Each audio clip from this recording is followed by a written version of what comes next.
from the NewsChannel 5 network.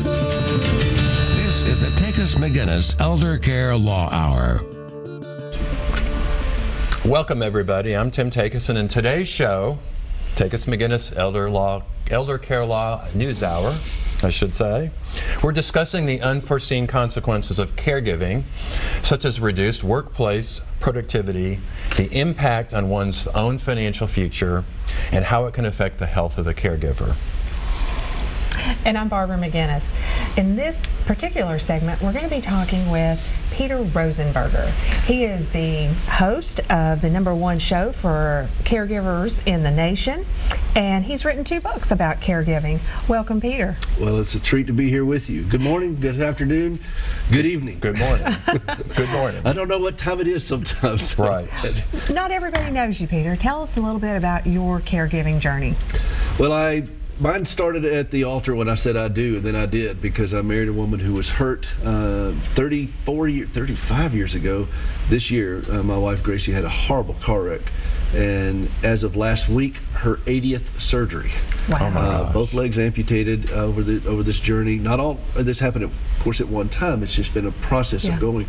80+ doctors, 12 different hospitals, 7 different insurance companies, well over $10 million.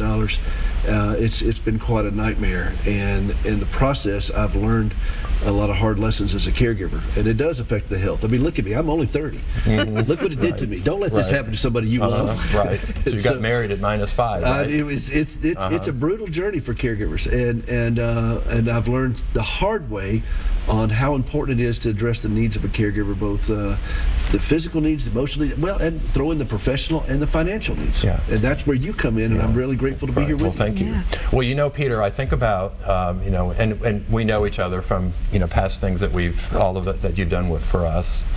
I mean, you could have just been a caregiver, but you reached out and became a radio talk show host, an author, in addition to a caregiver. Why did you decide to do that, and how do you balance all of that time? Well, a lot of people have invested in me along the way. I mean, I can't count the number of people who've come up alongside that. Some of it's been for short times or so forth. And I would be a poor steward of that if I didn't try to offer that back to my fellow caregivers in a way that they could understand, in a vocabulary they can understand. And that's one of the things I'm on a mission to do. I look back at that 22-year-old version of myself who married a woman with a broken body, and I thought, man, that poor kid, he had no clue. I mean, I was dumber than a box of rocks. Wow. And so I wanted to go, when I wrote my book, I wanted to go back and say to that young man, here's what's coming down the pike, and here's how you can be prepared and strong, and here's what to do when it just all falls apart. Here's how to get back on track. You know, a plane, when it's on autopilot, is not on course most of the time. 90% of the time it's being blown off course. But the autopilot has a heading, and it's making constant adjustments to the plane to compensate for that. That's what I'm on a mission to do for my fellow caregivers, is help them find their own heading through this storm, and it is a storm, and stay calmer, healthier, and dare I say it, even more joyful while they're doing it. Yeah. Peter, what are the statistics? And we're talking about fellow caregivers out there. How many are there? Well, taking care of seniors, they say it's about 40-something, but when you throw in all caregivers, special needs children, and I know this is a big issue with you with special needs trust and so forth that go on, you're looking at well over 65 million, and the numbers are going to continue to grow as this aging baby boomer population. But you got to think about, in my case, I wasn't taking care of a senior. I was taking care of a young woman in her 20s who was hurt, and so there's so many different scenarios out there. But here are the big scenarios that, to me, 72% of caregivers don't even see their own doctor regularly. Now that to me is a time bomb, because if I get sick and go down, what happens to my wife? If I'm not in a healthy place. So that's a big set. 47% of caregivers are in the workforce. How does that affect the economy? How does that affect the job market? And people having to shift, take shifts and so forth, and call in sick or take sick days or name it. It's all over the place. So those are big statistics with me. And then I weigh into all the other things of how this affects people who are just leaving the workforce. And then people who say that their own health is really bad. So you're just kind of hitting on some of the topics that we're going to be talking about today. These are very important, so I'm very grateful that you're doing it. And we help or try to help families recognize that not only are we taking care of the disabled person or the chronically ill person, but we're taking care of the caregiver too, because you just said it. What happens to them if something happens to their caregiver? We often say that caregivers die earlier. We hear that statistic. If you are taking care of somebody with full-blown Alzheimer's, they say that it takes 5 to 10 years off the life of a caregiver. And these are startling numbers. Right. And so it ages you. It is tough on you on every level. I'm weighing into this whole opioid issue that's going on, because how many times have you heard anybody talk about, what about the caregiver with a chronic pain patient who's taking opioids? How does that affect them? And how do you help that person? What does it look like? That's something that's very important. As far as I know, nobody's talking about that. I am. Yes. And I'm darn serious about it, because I understand this. And so these are, I'm so grateful that y'all are having this conversation today. So what about emotional health of a caregiver? You touched on that. I think you talk about the 3 I's. We lose our independence, we become isolated, and then we lose our identity.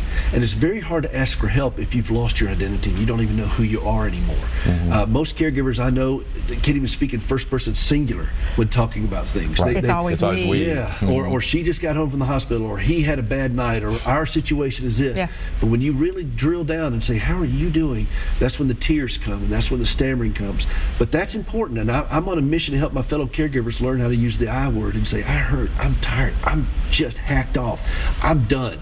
Whatever. I don't care what follows the word I, because now we can have an honest conversation. You can't deal with your finances, you can't deal with long-term care planning, you can't deal with anything until you're in a healthy place where you even know how to speak from your own heart.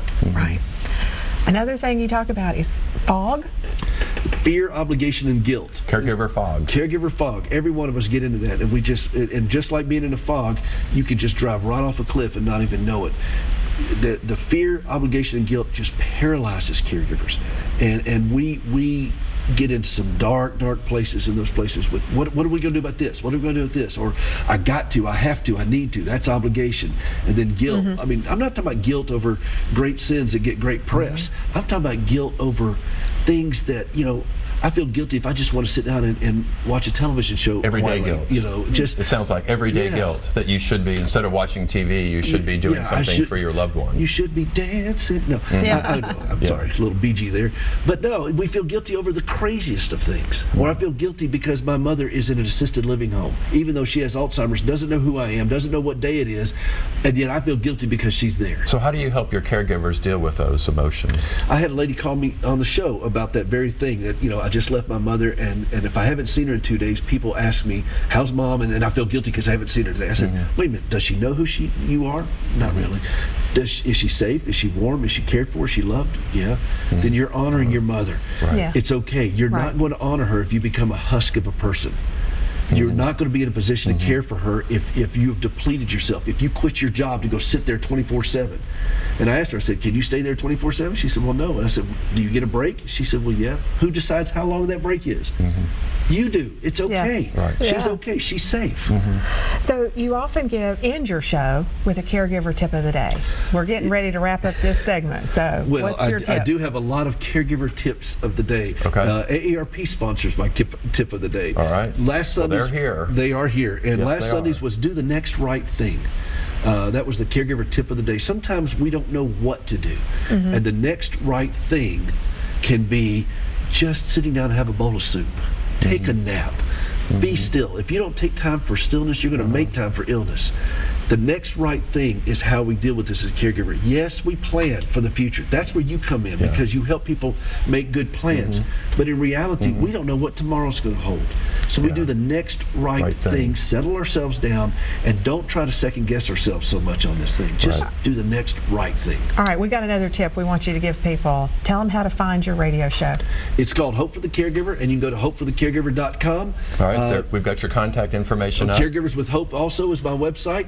and you Google me. I'm out there. Yeah. We Peter are putting it Rosenberger. out there. And We so are out there. your show is actually live on Sunday afternoons? Live every Sunday afternoon at 3 Central. All right. And you can Now call you're in. syndicated, right? I am syndicated, and we're growing. Great. And you have a podcast, I learned. Caregiverpodcast.com. All right. Great. So keep doing what you're doing. Thank you, Thanks for and you coming. too. Thank you for what you do, You're both welcome. of you, and I appreciate Right. it. Thanks for the So opportunity. in our next segment, we're going to talk about the financial ramifications of caring for a loved one and what to consider prior to leaving the workplace to care for someone. Stay with us.